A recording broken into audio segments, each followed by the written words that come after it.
Muy buenos días a todos y a todas. Para mí es un honor abrir esta sección del Día de la Filosofía y le agradezco al doctor Raúl de Pablos su invitación y al comité organizador para iniciar esta sesión, igual que sus siempre generosas palabras de presentación. Muchas gracias. El tema que escogí para esta presentación se llama La realidad como efectividad, exposición crítica. Tiene un pequeño epígrafe de Marcel Proust que dice: reales sin ser actuales, ideales sin ser abstractos. Es un pensamiento que inserta Deleuze en su estudio sobre Verso y el concepto de virtualidad. Comienzo. La metafísica antigua y muchos de sus posteriores seguidores acentuaron la idea de la realidad como efectividad. Esta idea de la realidad se ambienta en el marco epistémico de la causalidad. Para mejor seguir el hilo de la argumentación, debemos tener en cuenta una observación de David Hume acerca de la causalidad. Aristóteles había definido la causa como los principios que entran en la producción, y subrayo producción, de algo. Este aspecto de productividad será el que principalmente va a cuestionar Hume. Pero Hume observa que son sinónimos de producción los siguientes términos: poder, fuerza, energía, eficacia, eficiencia, agencia. Aunque fue Aristóteles quien elaboró en forma explícita la ontología causalista, sin embargo, ya Platón ofrece una primera aproximación. Cito: digo que existe realmente todo aquello que posee una cierta potencia, ya sea de actuar sobre cualquier otra cosa natural, ya sea de padecer, aunque sea en grado mínimo, y a causa de algo infinitamente débil. Incluso si esto ocurre una vez, sostengo entonces esta fórmula para definir las cosas que son. No son otra cosa que potencia, dinamis. Lo real es poder, potencia de acción. Las cosas actúan unas sobre otras, y esa acción sobre otras cosas es la realidad. Unas son activas y otras son pasivas. En el Timeo, Platón plantea que, habiendo reconocido dos principios, el ser inteligible y eterno, y el devenir sensible y temporal, se hace necesario un tercer principio que medie entre ambos. Este tercer principio es la acción del Dios o demiurgo, que forma el mundo sensible teniendo como modelo el ser inteligible. Cito: como el Dios quería que todas las cosas fueran buenas y no hubiera en lo posible nada malo, tomó todo cuanto es visible, que se movía sin reposo de manera caótica y desordenada, y lo condujo del desorden al orden, porque pensó que éste es en todo mejor que aquel. Cierro la cita. También aclara que el Dios toma como modelo el ser eterno e inmutable de lo inteligible. Cito: ¿qué modelo contempló el artífice al hacerlo? El que es inmutable y permanente, o el generado. Bien, si este mundo es bello y su creador bueno, es evidente que miró el modelo eterno. Cierro la cita. Un poco más adelante, introduce el concepto del espacio o receptáculo de las cosas y habla de una trinidad: la madre o nodriza, el receptáculo de las cosas, el Padre y el Hijo. Se puede asemejar, dice Platón, el recipiente a la madre, aquello que se imita el Padre, y la naturaleza intermedia el Hijo. Cierro cita. Cabe imaginar que el Padre a quien se imita es la idea del bien, máxima en la jerarquía de las ideas supracelestes. El artífice divino actúa pues sobre una materia amorfa y constituye un orden cuyo modelo son las formas inteligibles. Al parecer, las puras formas en su ser inteligible no tienen eficacia causal y se necesita del divino artesano para constituir este mundo que imita al modelo perfecto. Platón llega a generalizar el poder activo de los seres devinientes al decir que, cito, todo lo que deviene necesariamente por otra cosa. Es interesante e importante la siguiente observación semántica. El término realidad, realitas, no aparece en el lenguaje de los filósofos griegos. Nuestra palabra realidad proviene del latín, realitas, donde sí es ampliamente usada. Pero es preciso tener en cuenta la siguiente afirmación de Étienne Gilson, cito, lo que Platón está buscando en cuanto se ocupa de este problema es lo mismo que ha llamado repetidamente ontos on.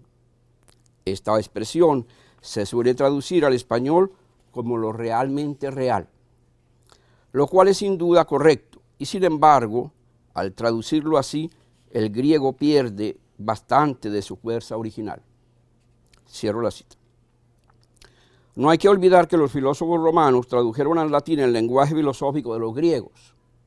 En especial, se ha dependido de la obra de Cicerón para esa traducción-interpretación. Para Aristóteles, todo el mundo sensible, la naturaleza, se caracteriza por su ser, porque su ser es ser en movimiento, ser móvil.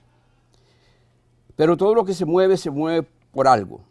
Se precisa pues el agenciamiento de una causa eficiente para que se produzca el movimiento. Aristóteles distingue dos formas de este agenciamiento, el natural y el artificial. El agenciamiento en las cosas naturales constituye un principio interno de movimiento. Las cosas naturales tienen en sí mismas las causas del movimiento, el movimiento inmanente. Las cosas artificiales o producidas por el arte, techné, tienen un agente externo para su realización. Es la causa eficiente que en realidad Aristóteles llamó motriz. Como bien explica Gilson, el recurso al arte es más claro. Cito. No es fácil encontrar una noción precisa de causa eficiente en la filosofía de Aristóteles, excepción hecha tan solo de los lugares en que se ocupa de los problemas relativos a la construcción de objetos por artífices humanos. Cierro la cita. En Aristóteles, los ejemplos preferidos para la causa eficiente están tomados de las artes y las técnicas humanas. En todo el mundo de la naturaleza y del arte hay necesidad de un agenciamiento causal, de una eficiencia para que las cosas se produzcan. El Dios aristotélico no es causa eficiente, sino final. Mueve como el amado a lo amante. Es decir, solo Dios escapa a la idea de lo real como eficacia causal, pero es causa en un sentido excelente, como causa final. Lo esencial en la idea de causa en Aristóteles es el concurso de las cuatro causas en la producción de los hechos. La idea de causa eficiente aristotélica implica productividad. Causas son los principios que concurren en la producción de un efecto. Gilson resume bien lo que acabamos de exponer. Dice él, el mundo de Aristóteles es un mundo concretamente real y totalmente dinámico, en el cual el ser ya no es mismidad, sino energía, eficacia. También Ortega y Gasset hace referencia al concepto de actualidad y efectividad en la metafísica aristotélica. Cito: en vez de nuestra palabra existencia, Aristóteles decía puesto por obra o efectuado, energeia, y los escolásticos tradujeron ese término diciendo poner en acto, ser en acto o actualidad. Cierro la cita. Y concluye Ortega: existencia sensu stricto significa pues ser ejecutivamente algo, ser efectivamente lo que es, en suma, ejecución de una esencia. Cierro la cita. Cuando David Hume, muchos siglos después, critique la noción tradicional de causa, que era la aristotélica, demolerá la idea de causa como productividad y sus sinónimos: energía, fuerza, agencia, efectividad, eficacia y poder. Gilson explica también la importancia de la causa eficiente en el Aquinate. Cito: en la etiología de Tomás de Aquino, las causas motrices aristotélicas se convierten en otras tantas causas eficientes, de tal modo que aun cuando lo que una causa produzca sea movimiento, la hace realmente ser. Cierro cita. Las cosas llegan a ser, advienen a la existencia real mediante el agenciamiento de una causa eficiente. La causa eficiente es movimiento, pero es algo más. Es un devenir al ser real. Mediante la causa eficiente las cosas son incardinadas a la realidad. A diferencia de Aristóteles, en el Aquinate, la causa eficiente, la causa que da el ser real a las cosas, sí es atribuida a Dios. De ahí que el Aquinate integre en las 5 vías sobre la existencia de Dios la prueba por la causalidad eficiente. La causalidad eficiente, escribe Gilson, no hace a los seres ser lo que son, les hace ser. Cierro cita. La existencia es comunicada por la causa eficiente. Cito: si la actualidad existencial es superior a la actualidad formal, la razón de ello es que la entraña de la realidad es la existencia. Cierro la cita. Consideremos otra anotación semántica. Citando a Avicena en Principio Metaphysicae, el doctor Angélico llega a identificar ens y res, afirmando que ambas voces significan lo mismo, aunque son connotaciones distintas, ya que ens dice relación al actum essendi o hecho de existir, mientras que res se refiere a la quiditatem sive essentiam entis, es decir, a la esencia. Germán Martínez Argote nos dice que el término realitas lo introdujo Juan Duns Scoto con el fin de resolver algunos problemas filosóficos con su idea del ser unívoco y la forma de comprender la realidad de los seres creados. La idea de lo real como dinamis, potencia efectuadora, principio de acción, prosiguió su marcha histórica. La volvemos a encontrar en Kant y Hegel, incluso en Marx, Berceau, Labelle, Zubiri y Heidegger en el siglo XX. Kant y Hegel, beneficiándose del origen latino de algunos términos alemanes y de otros de origen propiamente sajón, usan 2 términos para significar realidad: Realität, que es realidad, y Wirklichkeit, que se traduce como actualidad o realidad efectiva. Ese término realidad efectiva pues va a aparecer 1.000.000 de veces. Heidegger afirma que el concepto de realidad en Kant significa lo mismo que la esencia en la escolástica medieval y que la dinamis plato-aristotélica. Para nada se ha salido Kant del horizonte del ser como producción o efectividad, pues la idea de existencia sigue siendo el ser efectivo, Wirklichkeit. Cuando Kant afirma que existencia no es un predicado real, El término real significa la realidad como esencia. Cito, y esta cita de Heidegger. Cuando Kant habla de la omnitudo realitatis, de la totalidad de las realidades, quiere decir con ello no la totalidad de los entes subsistentes, efectivos, sino por el contrario, la totalidad de las determinaciones cuantitativas posibles, la totalidad de los contenidos objetivos, de las esencias, de las cosas posibles, con independencia de si son o no efectivas. Vimos que Platón usa el término dynamis para caracterizar la realidad como existencia o efectividad, y Heidegger encuentra esta misma tesis en Kant. Cito a Heidegger: la fuerza es el carácter por el cual la cosa está presente en el espacio. En tanto actúa, es real. La realidad, la presencia, la existencia de la cosa se determina a partir de la fuerza, dynamis. Cierro la cita de Heidegger. En Hegel, el término realidad como Wirklichkeit puede cotejarse en la siguiente expresión de la lógica de la enciclopedia de las ciencias filosóficas. Cito: la realidad es la unidad de la esencia y la existencia, o de lo interno y lo externo. La manifestación de lo real es lo real mismo, de tal manera que éste guarda su naturaleza esencial en su manifestación, y que no posee esta naturaleza sino en tanto que está colocado en la existencia inmediatamente exterior. Cierro cita. El aparecer no es la mera apariencia. El aparecer es el ser en la existencia, que manifiesta también la esencia, y ambos constituyen la realidad o Wirklichkeit. Por otra parte, la realidad, Realität, es la cualidad en cuanto a determinabilidad que contiene el ser. La cualidad es la determinación de la realidad en cuanto a ser en sí.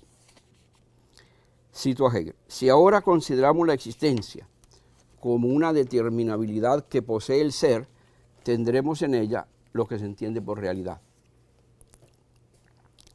Realidad es también que una cosa es adecuada a su determinación esencial o a su noción.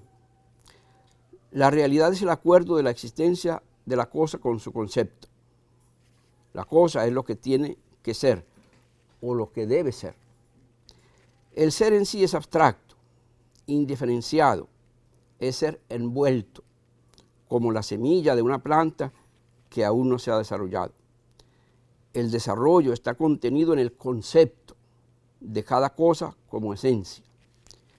Herbert Marcuse explica: lo que hace real a lo real es precisamente que es algo en sí, que no resulta resoluble completamente en la situación fáctica, en cada caso, en el estar presente de lo real en cada caso, que no se disipa enteramente en ello. Lo real se puede alcanzar sin dejar de ser ello mismo. Cierro cita. En breve, Realität es el ser en sí, en su concepto, como es y como debe ser, aunque no sea aún una realidad fáctica, empírica o efectiva. Es para Hegel. La realidad entendida como esencia es siempre mucho más que lo empíricamente dado, porque es virtualidad para Hegel. Realidad como Wirklichkeit no es solo el ser en su concepto esencial, sino la realidad en su manifestación existencial. Wirkung es efecto, de modo que la realidad como Wirklichkeit es la efectividad real, el ser en su existencia real, actual y productiva. O como dice el mismo Hegel, la realidad como energía, actualidad, en el sentido aristotélico de la expresión. De los términos que usa Hegel para referirse a la realidad, Karl Marx conservó el de realidad como efectividad o actualidad. Marx se opone a los neo-hegelianos porque estos se limitan a frases contra frases. Es decir, se quedan en meras palabras, en lugar de combatir el mundo real existente, que es el mundo efectivo. Marx opone, pues, lenguaje al mundo real y efectivo. Así, al criticar la religión, los neo-hegelianos no logran combatir las situaciones del mundo real y efectivo o actual. no establecen relación alguna entre la filosofía o ideología alemana y la realidad alemana. Es decir, agrega Marx, no se relacionan con el propio mundo material que les rodea. Aquí se ve que Marx se desplaza rápidamente de la realidad efectiva o actual a la realidad material. O mejor, la realidad efectiva viene siendo la realidad material.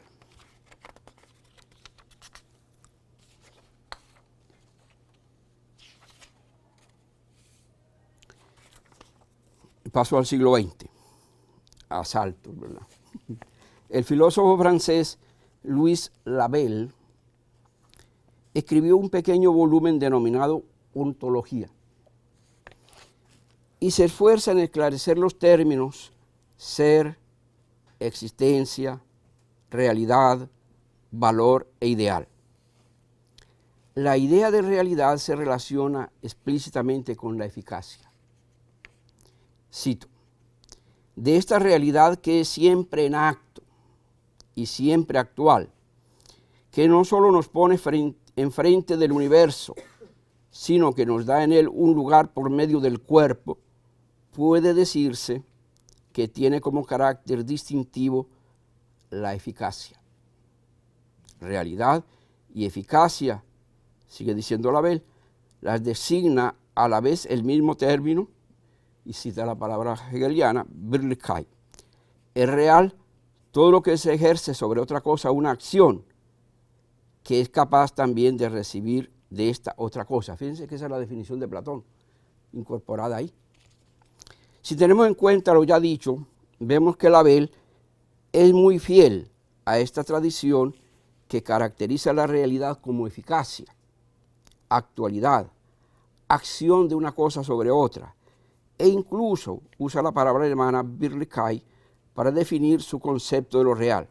Incluso cuando se refiere a lo real como acción de una cosa sobre otra, usa las palabras casi las mismas que ya citamos de Platón. Es de subrayar, además, que Labelle retoma el término de la metafísica medieval ens realissimum para definir el ser y para identificar ser y Dios. Heidegger cuestiona la aplicación de la idea de causa a Dios, aunque se la califique de causa primera, precisamente porque causa está ambientada en una metafísica de la productividad. Labelle no se sale de esta tradición que cuestiona Heidegger. Escribe, el ser es por consiguiente la fuente y no la suma de las esencias, la soberana eficacia, subrayo, de donde brotan estas antes de dividirse. Cierro cita. Para Labelle, la realidad es el objeto de estudio de la física. El ser lo estudia la ontología y la existencia la estudia la psicología. La existencia solo aplica al yo. De ahí que la psicología es, cito, investigación del conocimiento del alma y del yo. Cierro cita. La relación de estos tres conceptos con el tiempo es la siguiente. La existencia es temporal, la realidad es instantánea y el ser es eterno.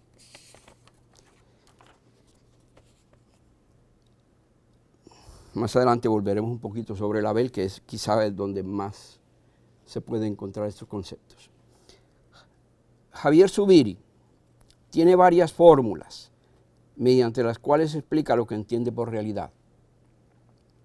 Una primera fórmula dice lo siguiente: realidad es todo y solo aquello que actúa sobre las demás cosas y sobre sí mismo, en virtud formalmente de las notas que posee. Cierro la cita. Notemos lo siguiente: en la primera parte del enunciado, Zubiri coincide con Platón. Ya vimos que éste afirma, que existe realmente todo aquello que posee una cierta potencia de actuar sobre cualquier otra cosa. Ambos filósofos están diciendo que lo real es lo que actúa sobre otras cosas. Zubiri agrega que las cosas reales actúan de acuerdo a sus notas características, es decir, a su esencia. Pero Platón no diría nada diferente. El ser es esencia, eidos. Zubiri dirá también que la realidad es lo que existe de suyo, es decir, la realidad es lo que existe por sí mismo y en sí mismo. Martínez Argote anota lo siguiente, cito: "Noológicamente hablando, la realidad no es ahora lo que existe y es efectivo en el mundo de las cosas, sino la formalidad de realidad, es decir, la forma en que quedan actualizadas las cosas como siendo algo otro presente o de suyo en el acto de intelección". En conclusión, la idea más tradicional de realidad en la historia de la filosofía es la de efectividad, idea que puede encontrarse desde Platón hasta Zubiri. No afirmo que todo el mundo hubiera sostenido dicha idea, sino que es una línea de pensamiento constatable desde los griegos hasta la actualidad. Son complementarios dos conceptos: la realidad como esencia, dinamis o potencia, y la realidad como actualidad, efectividad, energía. Martínez Argote nos dice que el diccionario de la lengua española, ¿hasta qué punto los diccionarios recogen esa tradición también? Recoge varios significados del término realidad. El primero de ellos coincide con lo que venimos historiando. Dice el diccionario: existencia real y efectiva de una cosa, para definir realidad. Luego agrega como tercer significado lo que es efectivo o tiene valor práctico, en contraposición a lo fantástico e ilusorio. En el lenguaje corriente, ordinario, y esto es curioso, nos referimos al dinero contante y sonante, en efectivo.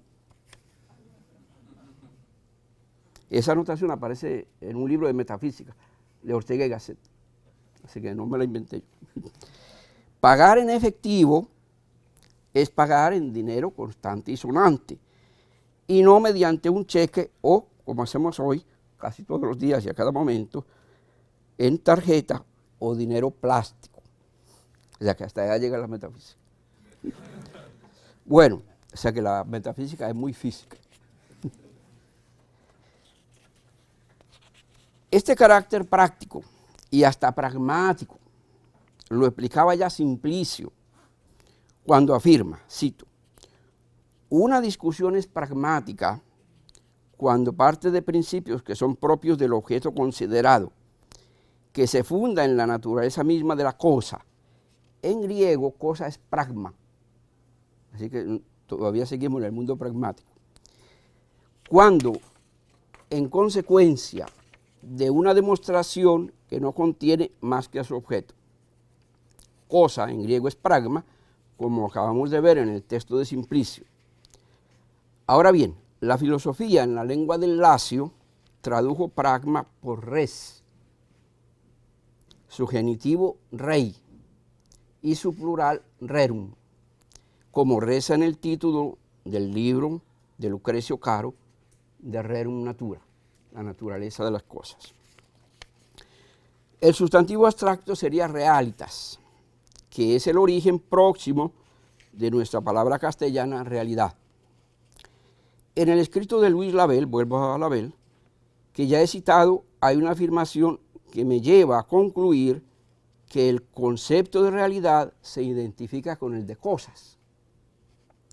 Escribe Label: "No hay realidad sino en la res",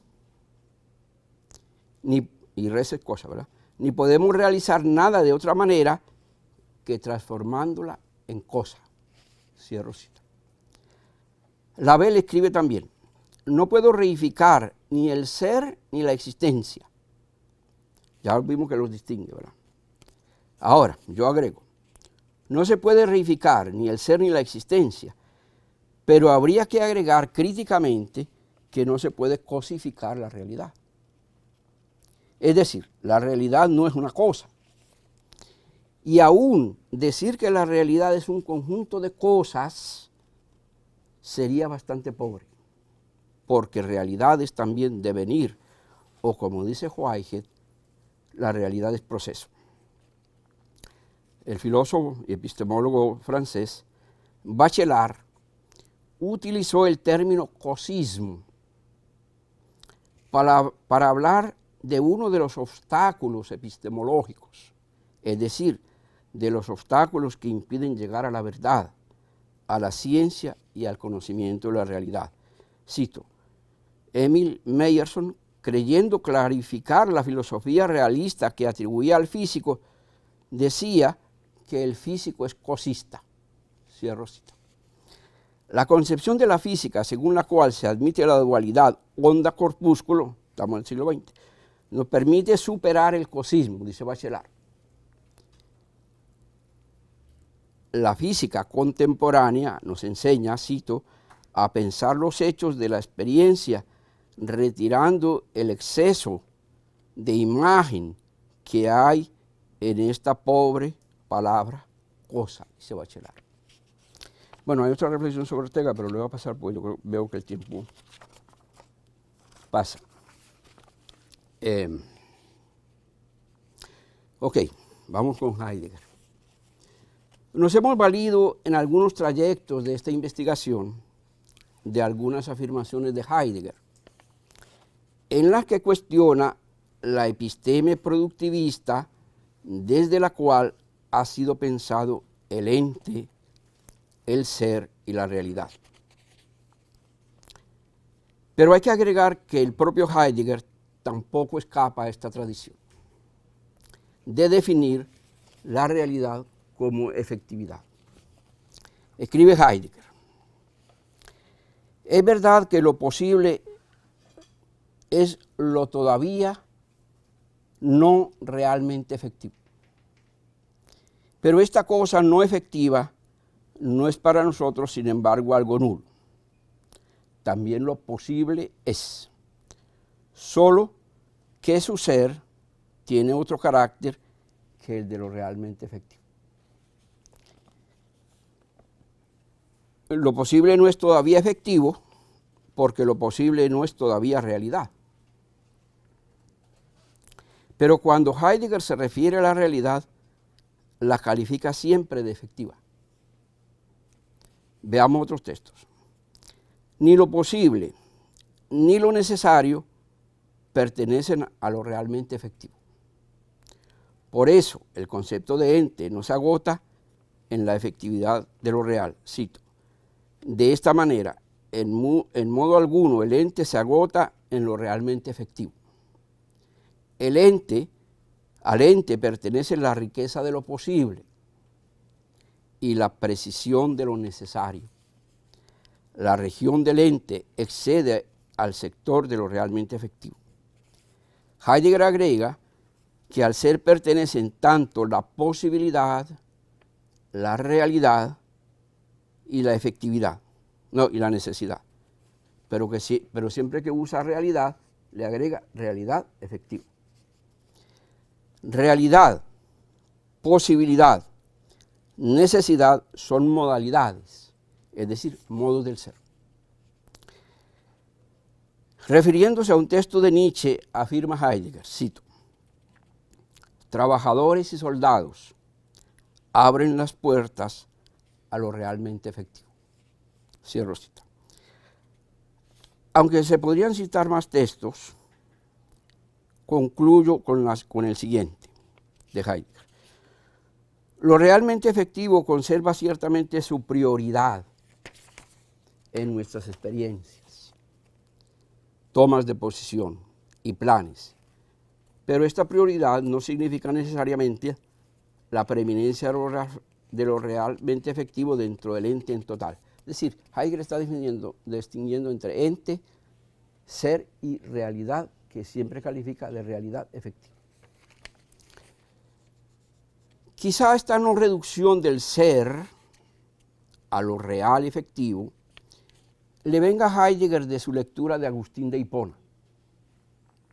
En efecto, Heidegger, comentando a San Agustín, se pregunta qué es la realidad para el autor de las Confesiones.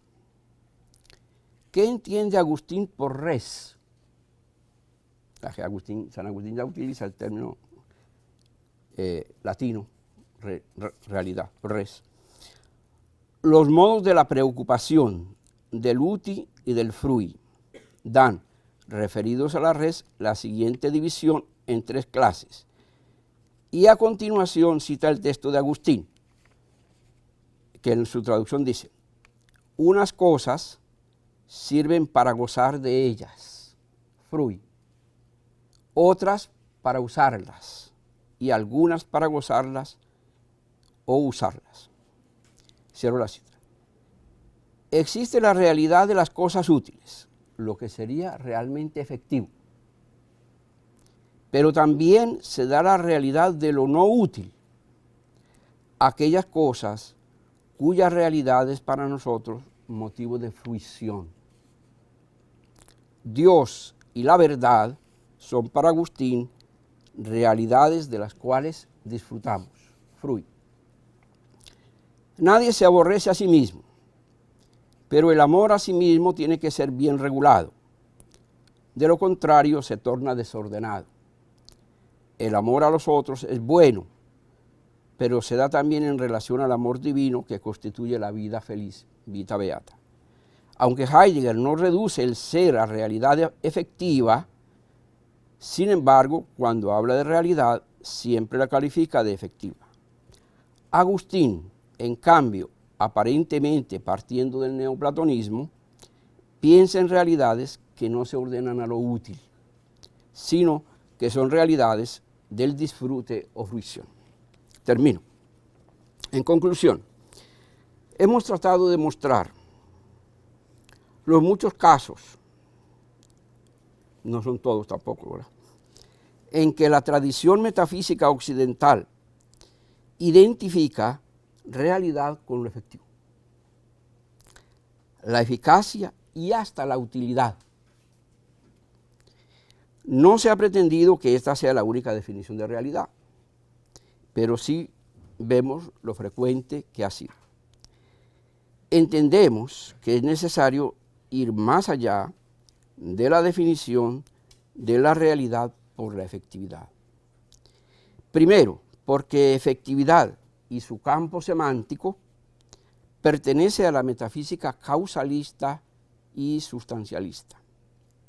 Y también, y tanto la causalidad como la sustancialidad han recibido duros golpes en las rupturas epistemológicas modernas y contemporáneas. La modernidad cuestionó el concepto de causa formal y final, Descartes, Francis Bacon, Spinoza, etc. Para algunos teóricos de la física contemporánea se cuestiona todo tipo de causalidad. Como afirma Heisenberg, el principio de causalidad ha sido derrotado en la física actual. Ciertamente, todo esto es muy discutible y merece otras investigaciones. Lo mismo pasa con la sustancialidad de las cosas. La metafísica antigua era sustancialista, mientras que para Aristóteles cada entidad individual es sustancia. Descartes redujo la sustancia a 3: Dios, mente y res extensa, la naturaleza. Spinoza la reduce a una sola sustancia, natura sive Deus. Y David Hume, más radical, piensa que la sustancia es una creencia que no es necesaria y que cada cosa es un mero haz de cualidades. Leibniz y Kant renuevan el concepto de sustancia.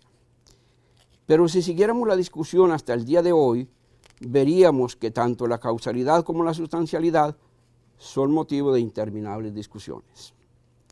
La realidad es compleja, es devenir, y no solo cosas efectivas.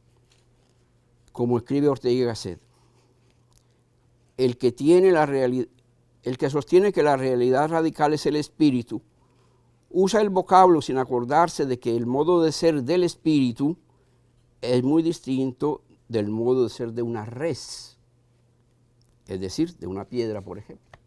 Cierro cita. El ser humano como persona no puede ser reducido a cosa, a realidad útil o a conducta efectiva. Muchas gracias.